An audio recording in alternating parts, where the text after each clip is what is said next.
Hello everyone, very warm welcome once again to StudyIQ and to your own show that is IQ Speaks. I'm your host Praveen Mishra again, and another topic of social issues along with the justice comes in front of you now. Well, the topic is with regard to the name MK Stalin. Who is MK Stalin? Chief Minister of the state of Tamil Nadu. With a dual image, sometimes he is often cited as a particular person who is very negative in his statements, specifically when it comes to the religion of Hinduism and Sanatan Dharma. As there have been instances where he has spoken a lot of poisonous words or anti Hindu or anti Sanatan Dharma statements. But it is something a matter of debate. Whether he is doing it with his own particular will or it's just a political mileage. We know it very well that the level of politics in India has seen a lot of disturbance, has seen a lot of degradation as well. That how politicians they have often, literally often, they have crossed all the limits just in order to have the publicity, just in order to gain some extra amount of votes in the forthcoming elections.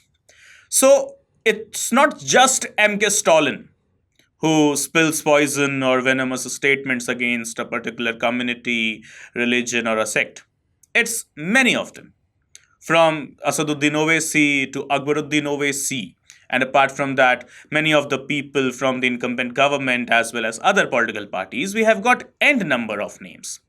Like there is a very famous speech as well, for which has now become a political jumla as well. That is the so-called word 15 minute. In 2013, we have seen that how one of the member who is also the legislator of the assembly of the state of Andhra has spilled the beans in the name of कि 15 minute के लिए police को हटा लो और फिर देखते हैं क्या होगा. That is simply just remove the police for 15 minutes and then watch the show, see what happens, right? So this is what the politics in India is. Though they are having a different sort of ideology, though they are having a sort of principles within themselves, but majority of them, they are not even speaking on their own will. They are speaking just because they are aware that the elections are near, their public image is compromised or could be down as well, and in order to gain the momentum in the vote sharing, they need to act, they need to perform such type of unethical things. So the fact here is, with regard to the name MK Stalin, that is the Chief Minister of Tamil Nadu, the statements he has given against Hinduism or Sanatan Dharma or any other particular community or a section, we don't know literally whether he has literally stated on his own will or not. But yes, he has stated, and this statement has created much of the political disturbances along with the social disturbances inside our system, inside our whole country. So whether Mr. Stalin is a hero or whether Mr. Stalin is a villain, this is a concern right now. Not because of just one single statement, I am just trying to discuss or have a debate over the heroism or the villainous or the villainum act of the politician known as MK Stalin. No, absolutely not. It is just the statements and apart from that, the actions. Present actions in the assembly of Tamil Nadu. What it is saying. So coming to the point here, what we need to discuss. It's not just about one statement or a couple of statements from Mr. Stalin that we are just discussing whether a hero or a villain. But yes, another actions that he has taken very recently, very recently inside the assembly of Tamil Nadu and has proposed some resolutions that will be majorly focusing on two things. So the first wonderful resolution that Mr. Stalin has came forward with and has appealed the central government is the protection of the Indian fishermen, specifically from the state of Tamil Nadu.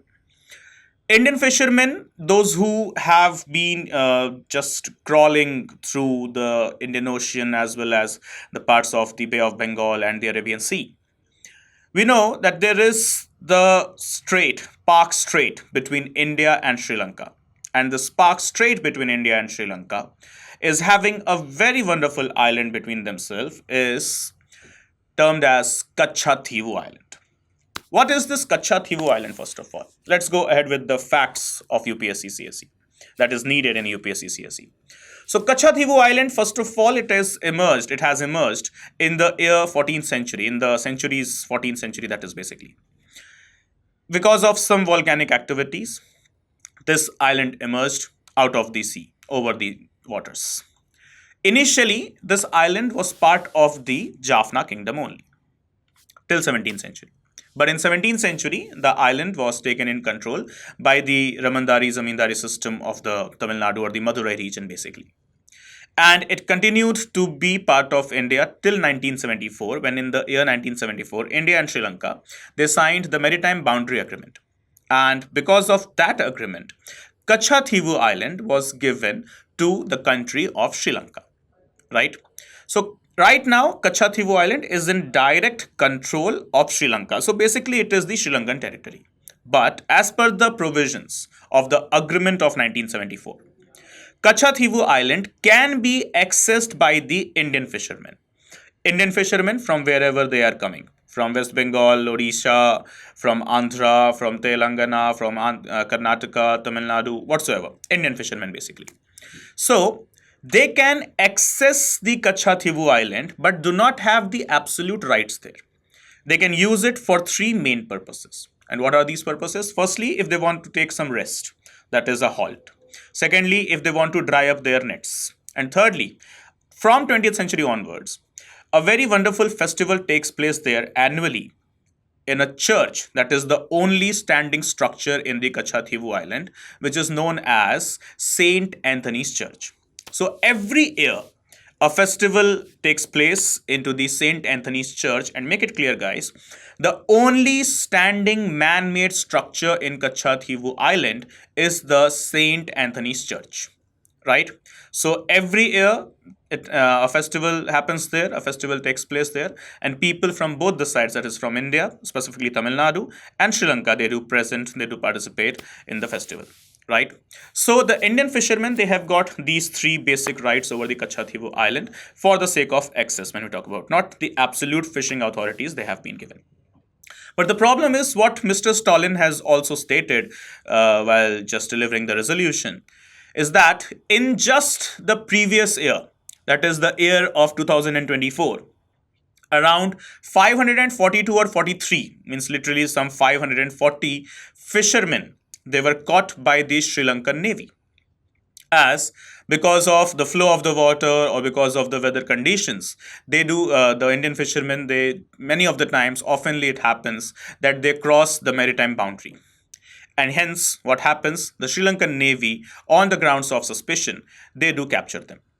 And this troubles the whole of the state of Tamil Nadu. It's just not the question mark on the life of the individual, but also on the sovereignty of a country, as well as the relationship of two different countries, that is basically international relations.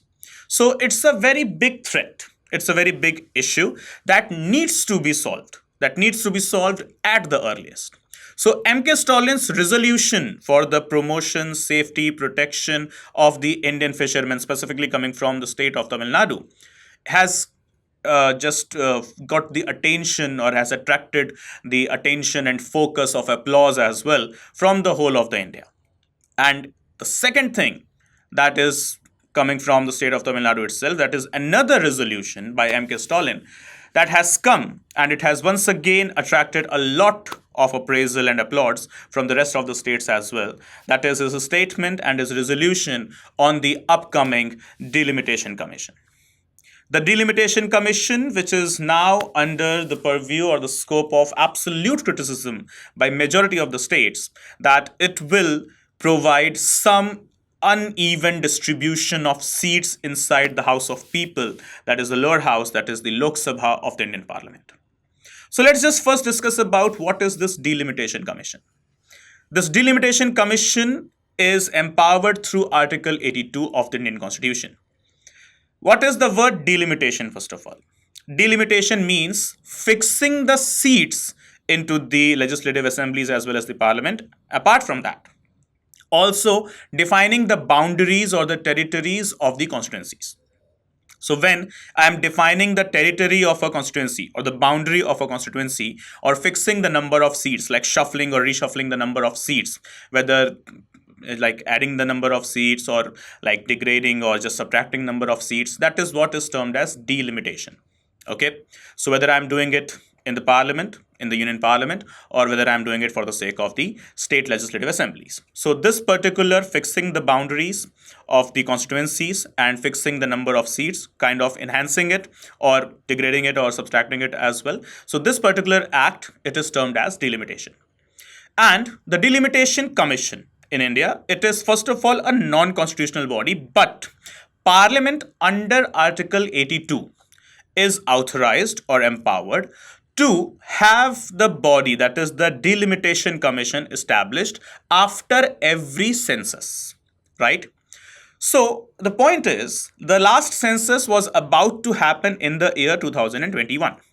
But obviously, we know it very well that this was the time period which was heavily impacted or negatively impacted due to the COVID-19 virus. The spread of the virus, because of which the whole globe saw a new phenomena, or not a new phenomena, but for us it was an unfamiliar phenomena, that is the term lockdown. 2021, the census was about to happen, but it couldn't, and it was said that it will happen in the following years. But till 2025, we are yet to have an official census, right?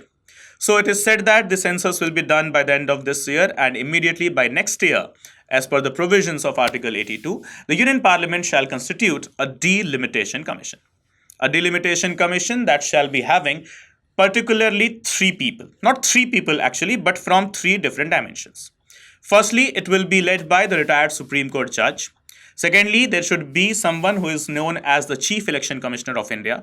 And thirdly, it will be the multi-member thing. Thirdly, it will be the state election commissioners. Okay, state election commissioners from all of the states, right? So all of the state, whatsoever the numbers of election commissioners in the state are, along with the chief election commissioner, and yes, it will be led by a retired Supreme Court judge.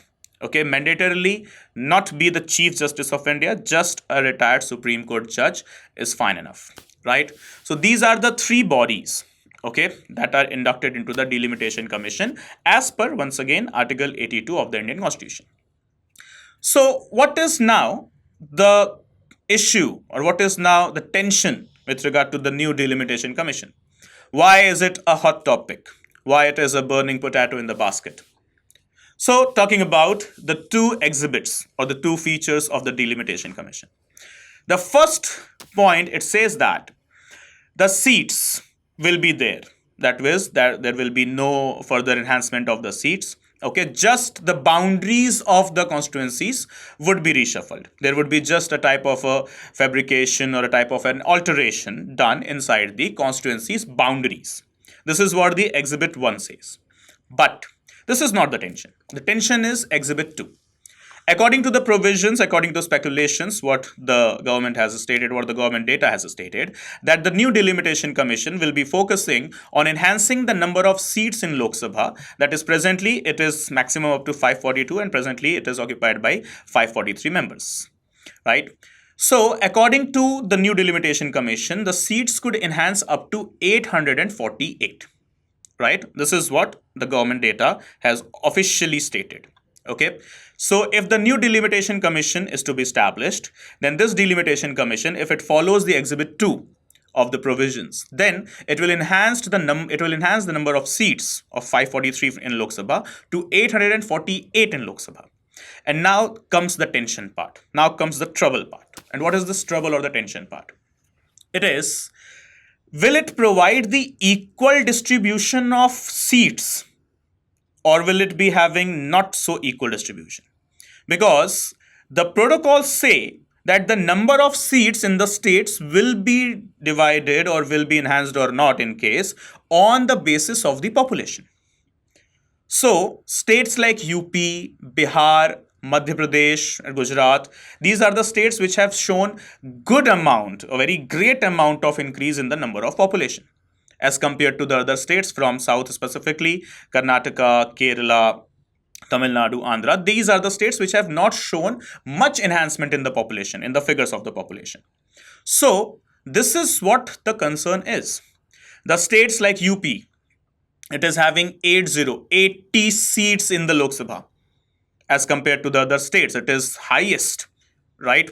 No other state are nearby to the number of seats of Lok Sabha in UP, near to UP as well, right? So now, if 848 seats are to be done, that too on the pro rata basis, then obviously it will give more representation to the states of UP along with Bihar. It could be it could be Madhya Pradesh as well, Rajasthan, Gujarat, or some any other region, some any other state specifically to the north. And yes, the states like Tamil Nadu, they will be not getting much of the seats, and this will be the trouble part. So that is why MK Stalin has, just raised this resolution and has also attracted good amount of appraise and applause from the states, from the different parties against the Delimitation Commission. Right? So Delimitation Commission is right now focused, presently the last Delimitation Commission, which has enhanced the number of seats. It's based on the 1971 census. So the present 543 seats or the maximum 552 seats of the Lok Sabha, it is based on the 1971 census only. And it has been freezed to 1971 census only as the government opted to control the population. So in order to promote the population control program and so on, the Delimitation Commission of 1971, the Census of 1971 and the Delimitation Act of 1972 was kept as the figure that decides actually the figures of the Lok Sabha as well as the legislative assemblies of the states, right? So now with regard to the census that will be happening the end of this year, right?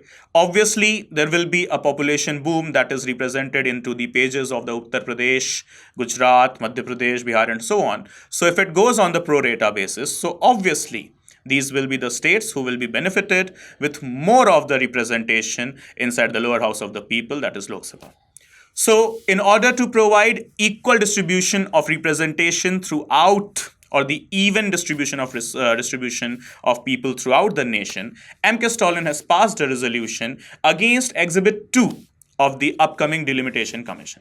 So guys, this is the point, whether MK Stalin is considered to be a villain in front of the eyes of the people, those who are from the sections of Sanatan or Hinduism or any other related to it, or apart from that, whether right now should be seen as a hero as with regard to the two very wonderful resolutions passed by him, right? So once again, to have the safe harbor, yes, it's not delivering any sort of the judgment, neither going ahead with the analysis of the character of an individual, that to a political personality. It's just a reference. And yes, I would like to know about your opinion. What's basically your opinion in this particular matter? What is MK Stalin for you? And how much wonderful politician you see him? And yes, please remember guys, these are the things that are going to be asked in the essay paper as well as the ethics paper, right? And yes, when you qualify your mains examination, and when you sit in front of those 5 wonderful personalities that is termed as the personality test, or famously the interview, then also these will be the topics, these will be the questions mostly discussed and debated that is asked to you there. Okay guys, so let's sign off for the session. This is me, Praveen Mishra, signing off for the day. Thank you so much for watching, and please do hit the like button and comment your opinion there as well, and subscribe to the StudyIQ as English channel. Thank you so much guys. See you all soon in the very next IQ Speaks. Good day. Jai Hind. Jai Bharat.